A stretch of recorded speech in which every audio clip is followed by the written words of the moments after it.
Hello बच्चों, क्या हाल चाल? सब बढ़िया होना भी चाहिए। अब हम लोग आगे अपने last exercise, at the rate last exercise, not a last exercise, irrational proving करना है। फिर ये चैप्टर खत्म, जैसे मैंने आपको अपडेट दिया है। देखते होगे तो सही, नहीं देखते होगे तो भी सही। Mention in your mind not in your story. ये आज लाइन मुझे पता नहीं कहां से याद आ गई कि mention in your mind not in your story. ठीक है, तो बिना समय व्यर्थ करते हुए हम लोग आगे बढ़ते हैं अपने लास्ट एक्सरसाइज पे। क्या करना है इस एक्सरसाइज में? कुछ नहीं, मतलब कुछ ऐसे क्वेश्चन आ जाएंगे बोर्ड में, under root 2, under root 3, under root 5। Maximum आपके इतने ही क्वेश्चन आते हैं प्रूविंग के लिए। इसको इरेशनल प्रूव करो। हम तो जानते हैं, इसे बोल देंगे भगवा के कि sir it is irrational number. मुंह जवानी तो बोल दे रहे ना, लेकिन प्रूव करो भाई इरेशनल है। तो वही आज हम लोग करेंगे। अच्छा, थ्योरम इसमें लिखा है। अच्छा, आप लोग ये मत समझिएगा कि मैं फोन से पढ़ा रहा हूं तो ये कुछ नहीं। देखो बच्चों, मेरे पास बुक नहीं है कि इसीलिए मैं आप लोगों को फोन से पढ़ा रहा हूँ पीडीएफ डाउनलोड करके। ठीक है, तो आप लोग पेज नंबर 12 पे देख लेना, थ्योरम 1.3 होगा। उसमें लिखा है let P be a prime number if P divide A square then P divide से। मतलब अगर ए स्क्वायर अपॉन पी है, अगर यही पी ए स्क्वायर को डिवाइड कर रहा है तो वो पी ए को भी डिवाइड करेगा। बात समझ में आ रहा है? ठीक है, अब क्वेश्चन पे आ जाते हैं हम लोग डायरेक्ट। तो पहला आप देखेंगे, थ्योरम 1.4 करके है, अंडर रूट 2 इज इरेशनल। उसको मैं प्रूव करके दिखा रहा हूं आपको। एक्सरसाइज आप लोग खुद करिएगा, एक्सरसाइज मैं नहीं करूंगा, एग्जांपल मैं आपको अच्छे से समझा दे रहा हूं। अंडर रूट 2, इसको ऐसे रखो। फिर कहां से चालू करना है, ऐसे मैं एक एक स्टेप आपको सब बताऊंगा।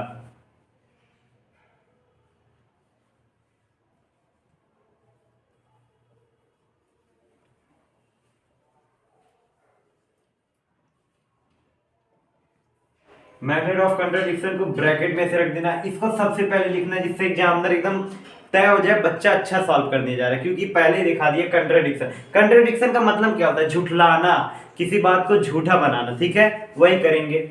तो अब तुम ले लो, let under root 2 is a rational number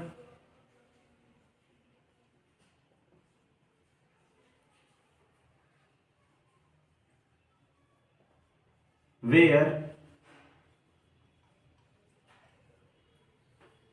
P and q have an integer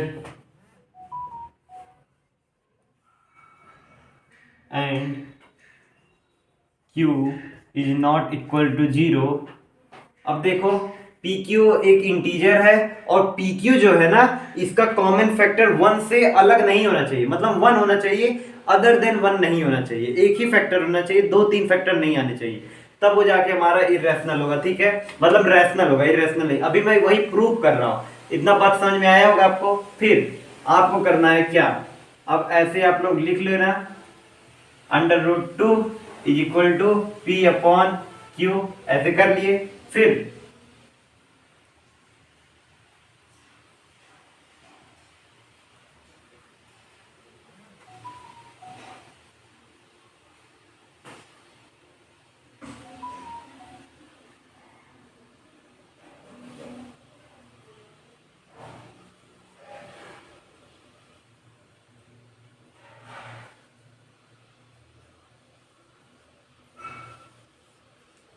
इतना तो बात समझ में है ना। स्क्वायरिंग बोथ साइड, मतलब अंडर रूट 2 का स्क्वायर कर लेंगे 2 आ जाएगा, और पी बाई क्यू का पूरा स्क्वायर कर लेंगे P square upon Q square. ठीक है, अब आगे बढ़ते हैं।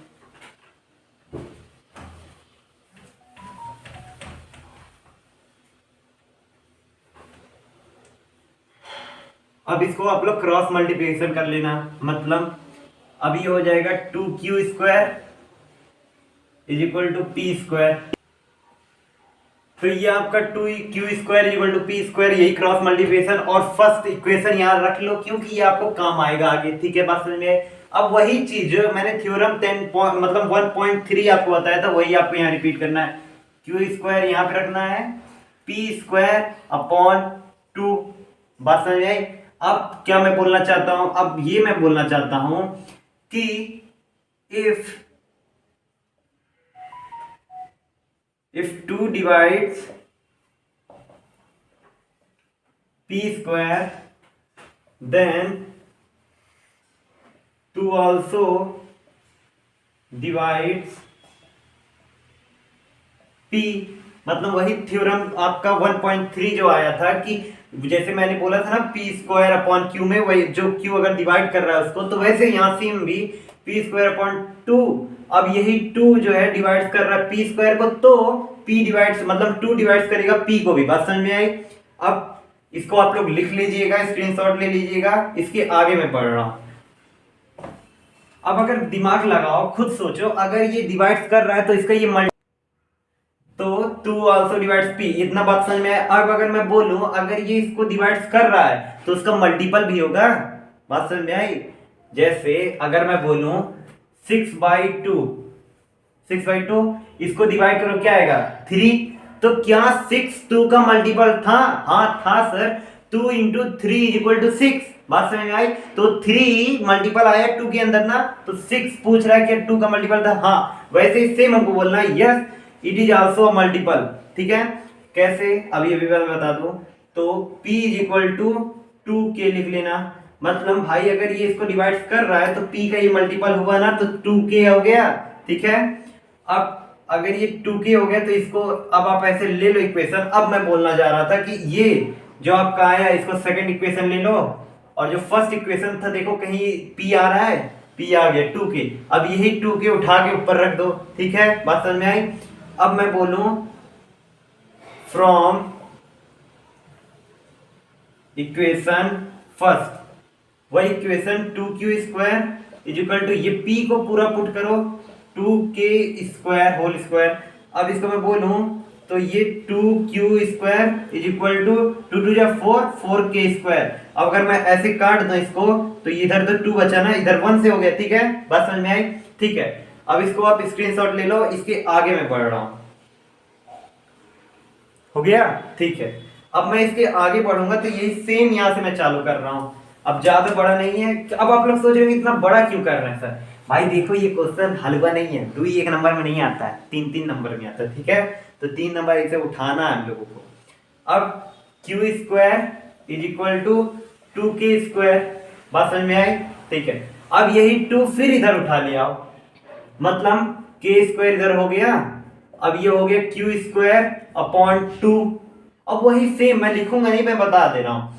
If 2 divides q square then it also again 2 divides q, मतलब अगर वही सेम चीज उसको डिवाइड कर रहा था स्क्वायर में, अब उसके सिंपल फॉर्म को भी डिवाइड करेगा, मतलब q को। इतना बात समझ में आया?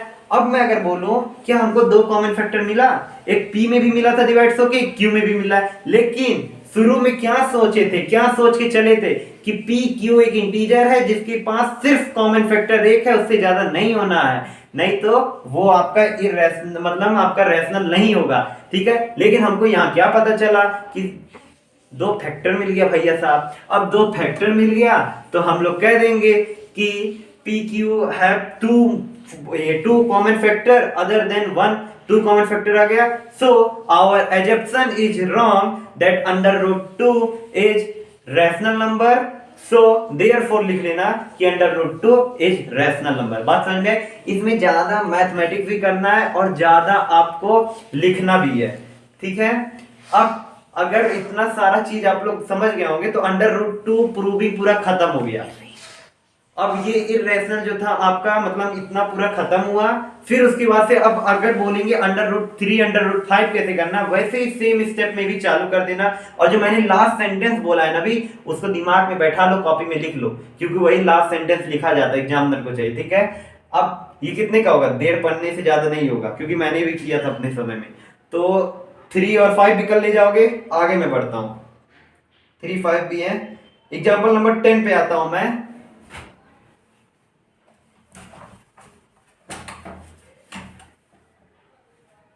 Example number 10, 5 minus,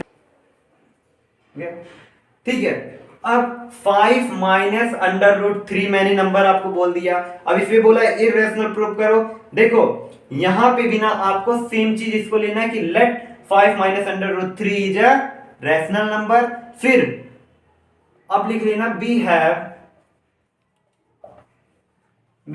a and B, ये मतलब ए एंड बी, ये पी एंड क्यू, कुछ भी ले लो, ये हो गया are coprime number, are coprime number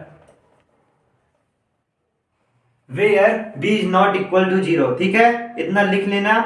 अब we have A and B are coprime number where B is not equal to zero, ये लिख लेना। अब उसके आगे क्या करना है, वही सेम चीज, 5 माइनस अंडर रूट 3 ए अपॉन बी, इसको लिख लेना। ये जो अंडर रूट 3 है ना, इसको किस में है, निगेटिव में है, तो इसको पॉजिटिव में बनाने के लिए इससे अच्छा 5 को इधर रखें और ये इधर आ जाएंगे, तो A upon B is equal to minus, भैया चले जाएंगे, अंडर रूट 3 पॉजिटिव हो जाएंगे, भैया को पॉजिटिव होना था। अब इसको एलसीएम लेने, देखो मैं पहले भी बता चुका, एलसीएम कोई बड़ी चीज नहीं है, ऐसे क्रॉस मल्टीप्लिकेशन कर लो, निचवा वाले को निचवा से इंटू कर लो। ठीक है, मतलब 5b ऊपर हो जाएगा, एक बार इससे फिर एक बार इससे, मतलब minus A upon B is equal to under root 3। कोई बड़ी चीज थी एलसीएम लेना? नहीं, बस कोचे हुए हैं, कोच से क्या मिलेगा, कुछ नहीं। ये बात समझ में आ गया। ऐसे ही सेम आपको बुक में भी दिया होगा। अब मैं जो बोलना चाहता हूं, अगर ए एंड बी को प्राइम या इंटीजर नंबर थे तो मैं बोलूं 5b माइनस ए और b इंटीजर नहीं होंगे, जब b और a इंटीजर हैं तो ये भी तो इंटीजर होंगे।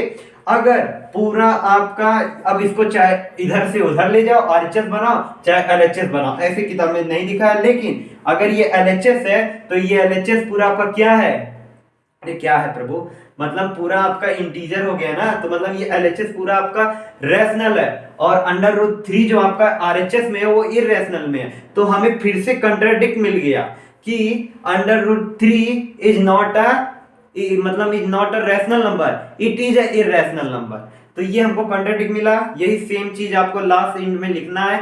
अब कभी कभी मैं क्वेश्चन के नजरिए से बोलूं, सैंपल पेपर के नजरिए से बोलूं, तो ये क्वेश्चन दे देगा, वो भी कितने नंबर में, 3 नंबर में, और मैंने कितने में सॉल्व कर दिया, मात्र 10 या 12 लाइन में। तो ये 10-12 लाइन 3 पेज का था नहीं, लेकिन आपको ऐसे डायरेक्ट नहीं सॉल्व करना, पहले सॉल्व कर लेना अंडर रूट 3 को, अगर गिवन दिया होगा तब, नहीं तो अंडर रूट 3 को पहले पूरा इरेशनल प्रूव कर लेना, फिर इसको सॉल्व करना, जिससे एग्जामिनर को लगे बच्चे ने पेज लिखा है, नहीं तो ऐसे सिर्फ लिख के आ जाओगे तो दे देगा मेरे हिसाब से इतना 3 में से। तो फायदा क्या रहेगा, 1.5 पाने का। ठीक है, अब आगे मैं बढ़ूं, एग्जांपल नंबर 11 देख लेना। 3 अंडर रूट 2 है, करना क्या है भैया, ऐसे सेम चीज रखना, मतलब 3 under root 2 is equal to A upon B, ऐसे सेम रख लेना। ये सब रहा पूरा ऊपर चीज लिख के थ्योरी व्योरी। अब यही 3 को भैया भेज दो डिवाइड के लिए, मतलब अंडर रूट 2 ए अपॉन 3b। अब यही कहो, if a and b are integer then a and 3b are also an integer, दोनों इंटीजर हो गए तो RHS is a rational and under root 2 is a irrational, then we get again contradict and we know that under root 2 is irrational number। ऐसे ही same चीज इसमें भी चालू करना, कोई बड़ी चीज नहीं है, कोई रॉकेट नहीं है कि कोई लाल लग रहा है कि कुछ नहीं है, और कुछ रॉकेट साइंस भी नहीं है, मतलब भाई बैंड बाजा नहीं बज रहा है, इसे तो मुझे नहीं लग रहा। तो अब मैं क्या समझूं, पूरा एक्सरसाइज खत्म? हाँ भाई मेरे तरफ से तो खत्म। अब आप लोग क्या समझ रहे हो, आप लोग पे डिपेंड करता है। और भाई देखो, मैं बार बार ये बोलूंगा, वीडियो देखो या ना देखो, मेरा कुछ नहीं जाएगा और आपका भी कुछ नहीं जाएगा, क्योंकि जब लास्ट में रिजल्ट आएगा ना तो मालूम चल जाएगा। तो मैं अगर अभी भी बोलूं ना, अभी भी समय है, तैयारी कर लो, इतना भी जल्दी मत जाओ कि भैया अभी सैंपल पेपर आए जुलाई में सॉल्व करके दिखाएंगे, ये तो गलत चीज है, ये मत सोचना। अभी थ्योरी कंप्लीट करो, न्यूमेरिकल कंप्लीट करो, मैं जानता हूं आप लोग कर ले जाओगे। ठीक है, मैं इतना मोटिवेट क्यों करता हूं कि डरो मत। मतलब बहुत लोग कहते हैं भाई अब क्या होगा, कोचिंग ले ले, ये ले ले, सब्सक्रिप्शन ले ले, वो ले ले, कुछ नहीं होने वाला है, ना रहोगे घर के ना रहोगे घाट के। ठीक है, सब्सक्रिप्शन मतलब क्या होता है, जिंदगी बर्बाद, समझ गए, सब्सक्रिप्शन चालू जिंदगी बर्बाद। सब्सक्रिप्शन ले लिए हैं, माता पिता का पैसा फूक रहे हैं, ये तो मैं जानता हूं। क्या सब्सक्रिप्शन ले लिए हो तो क्या 2 घंटा वीडियो अगर सब्सक्रिप्शन चल रहा है, अच्छा कोई ईमानदारी से बोल दो 2 घंटा पूरा देखे, नहीं देखे, आधा घंटा देखें, स्कूल पढ़ रहे हैं, जिन जो बचता है समय सो रहे हैं, खेल रहे हैं, क्या कुछ कर पा रहे हो, नहीं। तो मुझे लगता है सब्सक्रिप्शन मतलब कुछ नहीं। और अगर मुझसे भी पढ़ना चाहो तो मैं यही बोलूंगा, अगर जिससे भी समझ में आता जाओ पढ़ लो, जाओ पढ़ लो खुले से, बस समझो। अगर मुझसे समझ में आता मैं पढ़ाने के लिए तैयार हूं, चाहे रात हो चाहे दिन हो। ठीक है, बाय बाय, टेक केयर।